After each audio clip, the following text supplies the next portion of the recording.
Hi viewers, welcome to our channel. ప్రస్తుతం మనతో పాటు సీనియర్ జర్నలిస్ట్ దాము బాలా సార్ ఉన్నారు. వారితో మాట్లాడదాం. నమస్కారం సార్. సార్, వైసీపీకి బాలినేని షాక్ ఇచ్చారు. నిన్న రిజైన్ చేసేసి జనసేనలోకి జాయిన్ అయిపోతున్నారని వార్తలు అయితే వినిపిస్తున్నాయి.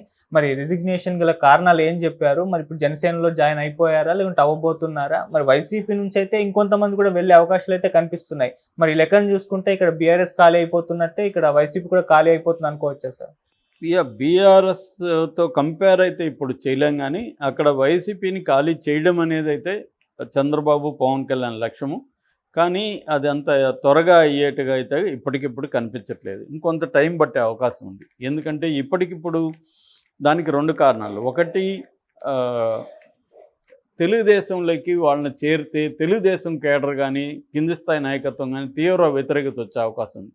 ఫర్ ఎగ్జాంపుల్, చీరాల పోతుల సురేష్ భార్య పోతుల సునీత, ఆమె ఎమ్మెల్సీగా ఉండి వైసీపీకి రిజైన్ చేసింది.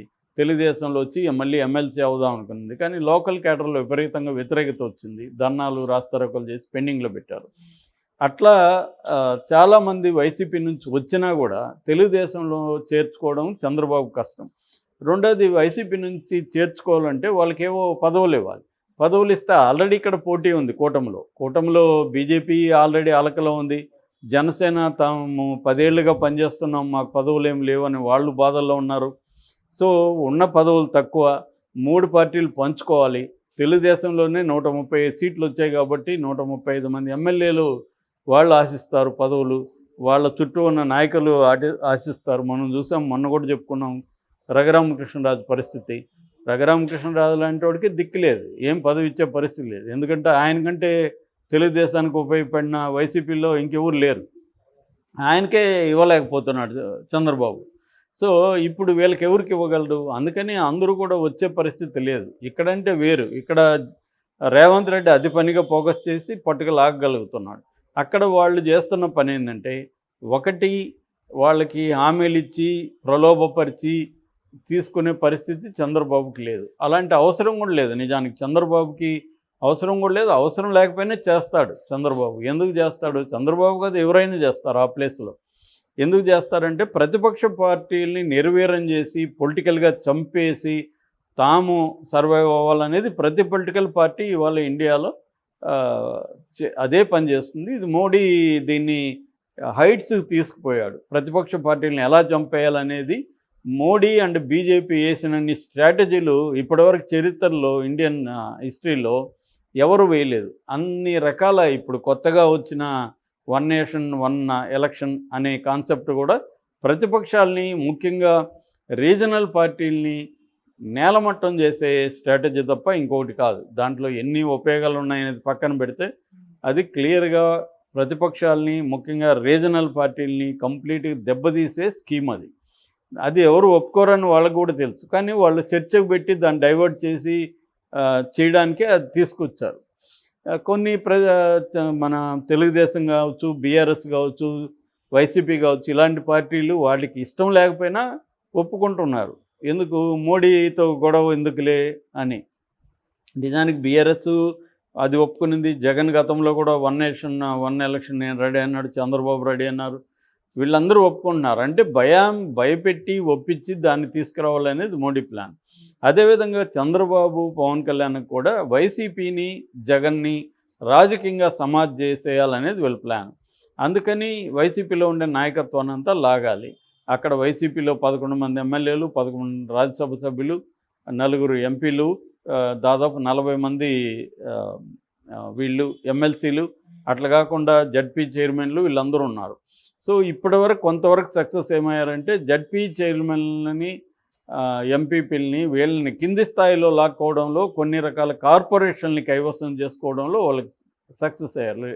రీసెంట్గా ఏలూరు కార్పొరేషన్ కావచ్చు, కడపలో చాలామందిని లాగడం కావచ్చు, ఇలాగా అక్కడ సక్సెస్ అయ్యారు. కానీ పై స్థాయిలో నాయకులు ఇప్పటి వరకు పెద్ద స్థాయిలో జాయిన్ అవ్వట్లేదు. దానికి ఒక కారణం బీజేపీ కానీ, తెలుగుదేశం కానీ, జనసేన కానీ వాళ్ళని పై స్థాయి వాళ్ళని చేర్చుకునే పరిస్థితి ఇప్పటికిప్పుడు లేదు. కొంత టైం తర్వాత చేర్చుకునే అవకాశం ఉంది. కాబట్టి ఇప్పటికిప్పుడు వైసీపీ ఖాళీ అయిపోతుందని చెప్పలేం. అయితే ఈ చర్చ మళ్ళీ వస్తుంది. ఎందుకు వస్తుందంటే, ఈ అధికారంలో ఉన్న పార్టీలు 2 రకాల స్ట్రాటజీలను ఉపయోగిస్తాయి ప్రతిపక్షంలో ఉండే వాళ్ళని తమ పార్టీలకు లాక్కోవడానికి. అది పాత పద్ధతే, క్యారెట్ అండ్ స్టిక్. నేను అనేకసార్లు చెప్పాను. ఒకటి భయభ్రాంతం చేయడం, 2 వాళ్ళకి ప్రలోభాలు పెట్టడం, డబ్బులో పదవో ఆస్తి ఇవ్వడం. మొదటి స్టెప్ ఏంటంటే ఎప్పుడు కూడా ఓన్లీ భయపెట్టే చేర్చుకోవడం అనేది సక్సెస్ కాదు. ప్రలోభాలు పెట్టడమే ఎప్పటికైనా సక్సెస్ అవుతుంది. కానీ అది అన్ని పదవులు ఇవ్వలేరు కాబట్టి భయపెడతారు. ఇప్పుడు ఫర్ ఎగ్జాంపుల్ ఇక్కడ బీఆర్ఎస్లో 10 మంది ఎమ్మెల్యేలని, 6 మంది ఎమ్మెల్సీలని, కొంతమంది నాయకుల్ని కాంగ్రెస్లోకి చేర్చుకున్నారు. మిగతా వాళ్ళది కొద్దిగా పెండింగ్లో పడింది. ఎందుకంటే హైకోర్టు ఒకటి 4 వారాలు టైం ఇచ్చింది స్పీకర్కి. ఈ పదవి ఈ పార్టీలో ఒక పార్టీలో గెలిచి ఇంకో పార్టీలోకి వెళ్ళిన వాళ్ళని మీ చర్యలు తీసుకుంటారా, మిమ్మల్ని తీసుకోమంటారని. కాబట్టి వీళ్ళు ఆగారు. కానీ ఇక్కడ బీఆర్ఎస్ ఎమ్మెల్యేలు కావచ్చు, బీఆర్ఎస్ నాయకులు నాకు ఏ రకమైన పదవి ఇవ్వకపోయినా పర్వాలేదు, మేము కాంగ్రెస్లోకి వస్తున్నామని రాయబారాలు పంపిస్తున్నారని చెప్తున్నారు. ఎందుకు? మా మీద కేసులు తీసేయండి చాలు అని అడుగుతున్నారు. అంటే వాళ్ళ మీద కేసులు పెట్టి రేవంత్ రెడ్డి వాళ్ళని భయభ్రాంతం చేస్తున్నాడు. కాబట్టి ఆ కేసులు తీసేస్తే చాలరా బాబు, మేము వచ్చేస్తాము అని అడుగుతున్నారు. అలాగా రేపొద్దున వైసీపీలో కూడా కేసులు పెట్టి వాళ్ళని ఆర్థికంగా దెబ్బతీసి అరెస్ట్ చేయడం ద్వారా వాళ్ళే మాకేమీ పదవులు ఇవ్వకండి, ఏమీ డబ్బులు ఇవ్వకండి, మా కేసులు తీసేసి మా వ్యాపారాలు మమ్మల్ని చేసుకుంటే చాలు, మేము వచ్చేస్తాం అనే వాళ్ళు వైసీపీలో పెరుగుతారు ఖచ్చితంగా. ఓకే. గతంలో జగన్ కూడా ఇదే స్ట్రాటజీ ఉపయోగించాడు. మామూలుగా రాయలసీమ ఫ్యాక్షనిజంలో ఒక లక్షణం ఏమంటే తమ ప్రత్యర్థుల్ని వేధించడంలో చంపడం ఒకటి, వాళ్ళని గాయపరచడం ఒకటి అయితే, రెండవది ఆర్థికంగా దెబ్బతీయడం. అందుకని మనకు అనంతపూరు, ఈ కర్నూలు ఈ జిల్లాల్లో చూస్తే ఈ తోటల్ని నరికేసే కార్యక్రమం పెద్ద ఎత్తున ఉంటుందన్నమాట. ఒక 5,000 చెట్లు 10,000 చెట్లు ఉంటాయి, బత్తాయి, చీని ఇట్లాంటి చెట్లు, వాటిని నరికేస్తారు వీళ్ళు.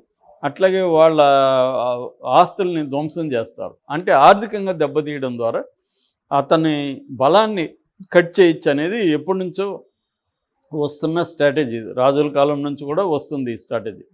సో దాన్ని అక్కడ బలంగా అప్లై చేస్తారు. అదే పని పొలిటికల్ పార్టీలు కూడా చేస్తాయి. సో ఇప్పుడు చంద్రబాబు వ్యూహం అనేది ఇంకా ఫుల్ ఫ్లెడ్జెడ్గా అమలు చేయట్లేదు. ఎందుకంటే నామినేషన్లు ఇవన్నీ అయిపోయే వరకు చంద్రబాబు కొంత కామ్గా ఉండదలుచుకున్నాడు. లేకపోతే తన కూటమిలో ఇబ్బందులు ఆయనకి స్టార్ట్ అవుతాయి.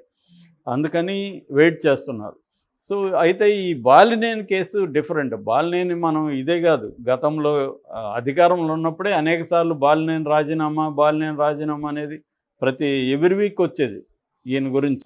ఈయన నిజానికి ఆ లెటర్లో నేను చదివాను. ఆ లెటర్లో ఏముందంటే కొన్ని కారణాల వల్ల నేను వైసీపీకి రిజైన్ చేస్తున్నాను, రాజకీయాలు వేరు, బంధుత్వం వేరు, బంధుత్వం వైసీపీతో నాకు బంధుత్వం ఉన్నప్పటికీ తప్పుడు రాజకీయ నిర్ణయాలు నేను గతంలో కూడా గట్టిగానే వ్యతిరేకించాను, ఇట్లాంటివి రాసుకుంటూ వచ్చాడు. క్లియర్గా దాంట్లో ఎందుకు వెళ్ళిపోతున్నానని చెప్పలేదు. ఒక పదం ఆడింది, ఒక వాక్యం ఏంటంటే తప్పుడు రాజకీయ నిర్ణయాలు అన్నాడు. అది కూడా ఇప్పుడేని కాదు, గతంలో గురించే ఎక్కువ మాట్లాడాడు. సో ఆయన ఇంకోటి ఏంటంటే ప్రగతి ఎవరు చేసినా నేను ఇది చేస్తున్నాను, అది కామెడీగా ఉంది. ఇప్పుడు ఈ 100 రోజుల్లో ఏం ప్రగతి చేశారు వీళ్ళిద్దరు కలిసి? చంద్రబాబు, మన లోకేష్ లేకపోతే పవన్ ముగ్గురు కలిసి ఏం చేశారు? ఈ మనకు తెలియదు ఏమన్నా ఆయన కనబడిందా? ఆయనకి ఏమన్నా భూతద్దం లాంటిది ఏమన్నా ఉందా? అంత మైన్యూట్గా చూస్తున్నాడా? ఉంటే మరి చెప్పాలి కదా, పలాని చేశారు వీళ్ళు, ఇది నచ్చి నేను వెళ్తున్నాను అని చెప్పాలి కదా. అదేం చెప్పలే. అది కూడా వేగ్గా ఒక సెంటెన్స్ రాశాడు. క్లియర్గా ఏంటంటే ఆయనకు జగన్కి మధ్య ఎప్పటి నుంచో గొడవలు ఉన్నాయి. ఆ గొడవల్లో నిజానికి ఆయన వల్ల ఒంగోలు జిల్లాలో నష్టం ఉందనే తప్ప వైసీపీ వాళ్ళందరూ ఇప్పుడు ఊపిరి పీల్చుకుంటున్నారు. అమ్మయ్య, ప్రకాశం జిల్లాకి ఒక శని వదిలింది, ఒక దరిద్రం వదిలిందని వాళ్ళు పోస్టులు పెట్టుకుంటున్నారు.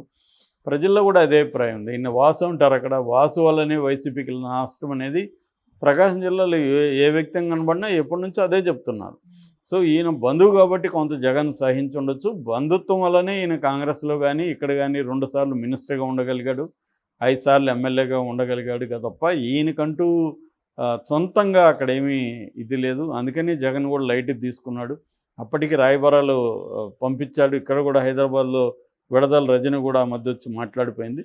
అయినా కూడా ఆయన వెళ్ళిపోయాడు. పోనీ ఇప్పుడు ఆయన ఎక్కడ చేరుతున్నాడు? జనసేనలో చేరుతున్నాడు. ఆల్రెడీ నాగబాబుతో మాట్లాడినాయి, పవన్ కళ్యాణ్తో రేపు మాపు కలవబోతున్నాడు. ఆల్రెడీ ఆయన అనుచరులే అసంతృప్తిగా ఉన్నారు. ఆయన అనుచరులే పోస్ట్ పెట్టుతున్నారు. బాబు పోయి పవన్ కళ్యాణ్తో చేరుతున్నావు, అతను నెక్స్ట్ టైం నుంచి నీకు అపాయింట్మెంట్ ఇవ్వడు. మంగళగిరిలో ఆఫీస్కి పోతే కూర్చోన్నా అనేవాడు కూడా ఎవడు నీకు కనబడ్డు. అక్కడ నిన్ను అసలు ఎవడు కేర్ చేయడు. అట్లాంటి దాంట్లోకి నువ్వెందుకు పోతున్నావు? పోయేదేదో కాంగ్రెస్లో ఉంటేనా నీకు కొంత ఇంపార్టెంట్ లీడర్గా గుర్తింపు ఉండేది. ఎందుకంటే కాంగ్రెసే నీకు ఒకప్పుడు లైఫ్ ఇచ్చింది. అట్లన్నా పోకుండా పోయి జనసేనలో ఎందుకు చేరుతున్నావు అనే విమర్శలు కూడా వస్తున్నాయి. కాబట్టి ఈయన పోవడం వల్ల ఇప్పటికిప్పుడు జగన్కి కొంపలేం మునిగిపోయే అవకాశాలు లేవు. బట్ ఖచ్చితంగా వైసీపీ దెబ్బ తింటుంది, నో డౌట్. ఎందుకంటే అధికార పక్షం వాళ్ళ చేతిలో ఉంది. మోడీ దగ్గర కూడా పలుకుబడి ఇట్లాంటి వాటికి చంద్రబాబు వాడగలడు. మోడీ కూడా అట్లాంటి వాటికి ఏమన్నా ఇవ్వగలడు. రాష్ట్రానికి మోడీ ఏమో ఒక పైసా విధించడు, కానీ ఇట్లాంటివి చంద్రబాబు చేయగలడు.